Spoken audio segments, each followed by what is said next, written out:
नमस्कार। छोटी छोटी मगर मोटी बातें, इस कड़ी में आज का हमारा टॉपिक है जो होता है अच्छे के लिए होता है। गीता में एक लाइन है, जो हुआ अच्छा हुआ। जो हो रहा है वो भी अच्छा ही हो रहा है और जो होगा वो भी अच्छा होगा। शायद हम लोग कभी कभी इस बात पर विश्वास न करें, और ये भी बात है, हम जब ईश्वर से कुछ मांगते हैं तो ईश्वर जब हमें वो चीज़ पूरी नहीं करते हैं तो हम उनसे नाराज़ हो जाते हैं। लेकिन यकीन मानिए, ईश्वर हमें वह नहीं देता जो हमें अच्छा लगता है। ईश्वर हमें वही देता है जो हमारे लिए अच्छा होता है। आज के इस टॉपिक को मैं एक कहानी के माध्यम से बताना चाहूँगी। एक बार एक सेवक जो है भगवान के पास जाकर कहता है कि भगवान, आप खड़े खड़े थक गए होंगे, तो आप जो है मेरा रूप ले लीजिए और कहीं घूम आइए और मैं आपका रूप धरकर यहाँ खड़ा हो जाता हूँ। तो भगवान ने उससे कहा कि ये तुमसे संभव नहीं है। तो सेवक ने कहा कि इसमें कौन सी बड़ी बात है, जो भी आएंगे मांगने के लिए उसे जो कुछ भी देना होगा उसके ज़रूरत के हिसाब से दे दूंगा मैं वरदान। तो आप जाइए। बोले ठीक है, मैं जाता हूँ, तुम्हारा रूप धर कर मैं घूमता हूँ इधर उधर, लेकिन हाँ एक शर्त है। तो बोले अच्छा बताइए क्या शर्त है वो। तो ईश्वर उसे कहते हैं कि शर्त ये है कि कोई भी आए, जो कोई भी प्रार्थना करे तुमसे, कुछ मांगे, तो बस तुम चुपचाप खड़े रहना, कुछ कहना मत, कुछ करना मत, तुम चुपचाप सुन लेना, क्योंकि मैंने सभी के लिए प्लानिंग कर रखी है। तो बोला ठीक है, सेवक मान गया। फिर भगवान चले जाते हैं सेवक का रूप रखकर घूमने के लिए, और सेवक जो है भगवान का रूप रखकर मंदिर में खड़ा हो जाता है स्टैच्यू बनकर। तो क्या होता है, सबसे पहले जो है एक बिजनेसमैन आता है। बिजनेसमैन जो है वो हाथ जोड़कर भगवान से प्रार्थना करता है कि हे भगवान, मैंने एक नया बिजनेस स्टार्ट किया है, तो उसे खूब सफल करना। और फिर वो भगवान को झुककर प्रणाम करता है।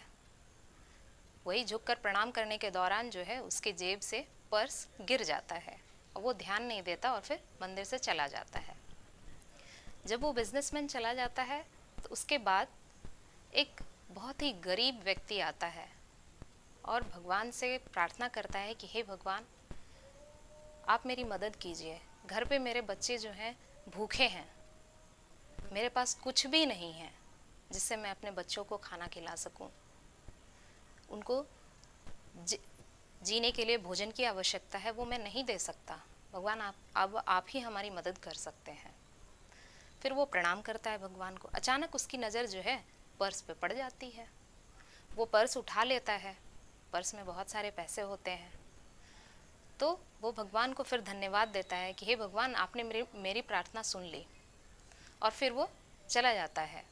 वो जो सेवक है पहले भी बिजनेसमैन को रोकने का प्रयास करता है, लेकिन उसे भगवान की शर्त याद आ जाती है। फिर वो गरीब को पर्स ले जाते हुए देखता है, उस वक्त भी वो सोचता है कि उसे रोके, लेकिन फिर उसे भगवान की वो शर्त याद आ जाती है और वो चुपचाप खड़ा रहता है। फिर तीसरे नंबर पे जो है एक नाविक आता है और वो भगवान से प्रार्थना कर रहा होता है कि हे भगवान, मैं जो है 15 दिन के लिए समुद्र के दौरे पर जा रहा हूँ, समुद्री यात्रा पर जा रहा हूँ, रास्ते में कोई अड़चन ना आए। और फिर वो भगवान को प्रणाम करने लगता है। तभी क्या होता है कि बिजनेसमैन पुलिस को लेकर आ जाता है और वो कहता है कि मेरे बाद जो है मंदिर में यही नाविक आया है और इसने ही मेरा पर्स लिया होगा। वो कहता है कि नहीं, मैंने नहीं लिया, लेकिन फिर भी बिजनेसमैन उसी पे आरोप लगाता है और नाविक जो है अपना पक्ष रख नहीं पाता, तो पुलिस उसे पकड़ कर ले जाने लगती है।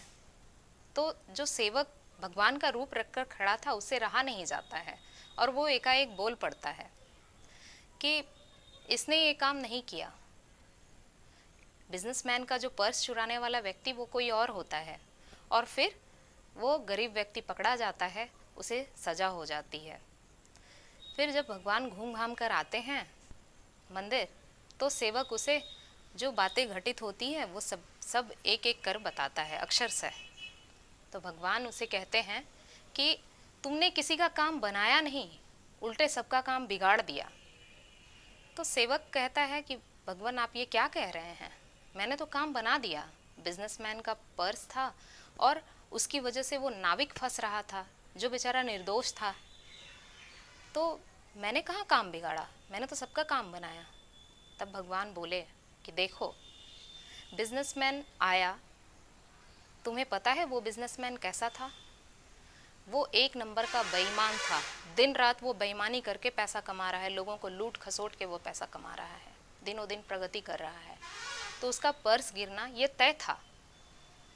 फिर उसके बाद गरीब आता है, वो वाकई में ज़रूरतमंद होता है। अब वो कोई बेईमानी नहीं करता, वो भगवान के पास ये चाहता है कि हे भगवान मुझे कोई रास्ता दिखाओ जिससे मैं अपने बच्चों का पेट भर सकूं। और नियति ने यह तय कर रखा था कि उसे वो पर्स मिलना था, तो वो भगवान को धन्यवाद देकर जाता। अगर वो पैसा वो अपने बच्चों को ले जा करके खिलाता है, सोचो, तो अगर बिजनेसमैन के कुछ पैसे चले गए और उससे अगर किसी, तो उसका कुछ घाटा नहीं हुआ, लेकिन अगर उन्हीं पैसों से गरीब के बच्चे को भोजन मिल गया तो उसका बहुत बड़ा काम संभला, बहुत बड़ा उपकार हुआ। और फिर वो नाविक जो फंस रहा था चोरी के जुर्म में, तुम्हें पता है कि समुद्र में जो है भयंकर तूफान आने वाला है, और वो नाविक, वो भी तय था कि वो उस नाविक को जाना नहीं था, लेकिन तुमने उसे भेजकर तो उसे मृत्यु के मुंह में ही धकेल दिया।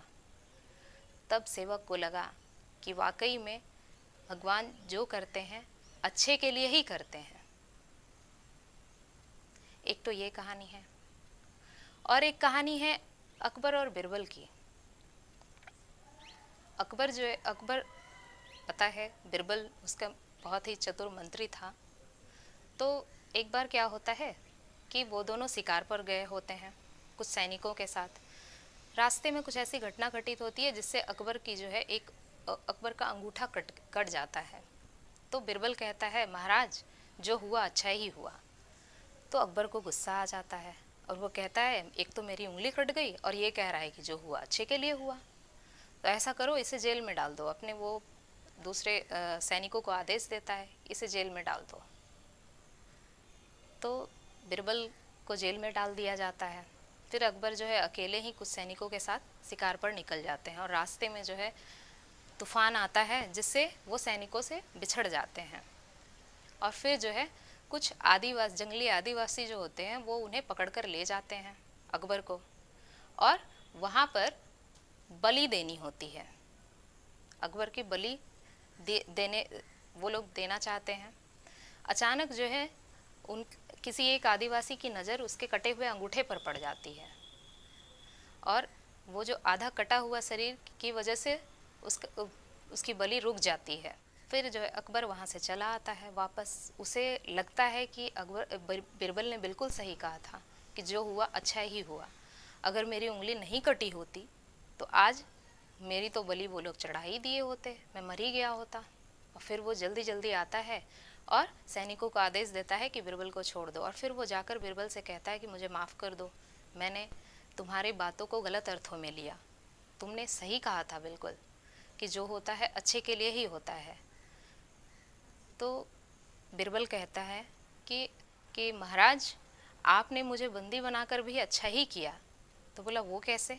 तो महाराज आपका अंगूठा कटा हुआ था, इसकी वजह से आपकी बलि नहीं चढ़ी, लेकिन मेरा तो कोई अंग नहीं कटा था, तो मैं अगर आपके साथ जाता तो मेरी तो बलि तय थी। तब अकबर को रियलाइज़ हुआ कि वाकई में जो होता है अच्छे के लिए ही होता है। दोस्तों, जब हम प्रॉब्लम में होते हैं तो सिर्फ अपने प्रॉब्लम के विषय में सोचते हैं,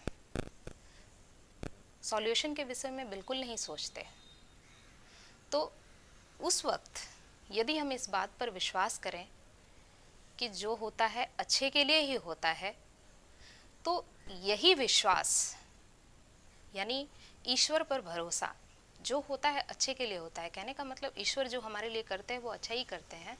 तो ये विश्वास, ईश्वर पर हमारी अटूट आस्था हमें उस सॉल्यूशन के बारे में सोचने की शक्ति देती है। तभी हम प्रॉब्लम का सॉल्यूशन ढूंढ सकते हैं और फिर उस प्रॉब्लम से उबर सकते हैं।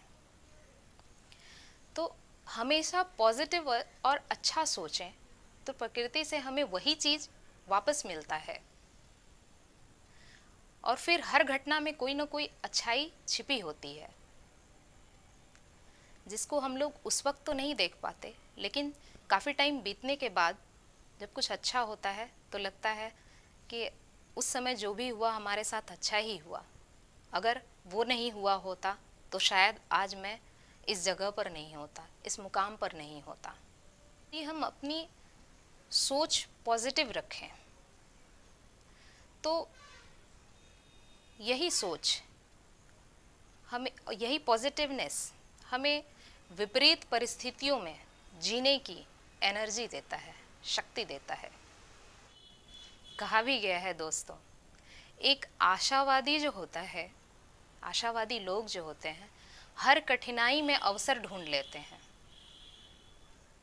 एक आशावादी हर कठिनाई में अवसर ढूंढ लेता है, और जो निराशावादी होते हैं, जो नेगेटिव थिंकिंग वाले लोग होते हैं, वो हर अवसर में कठिनाई ढूंढ लेते हैं, परेशानी ढूंढ लेते हैं।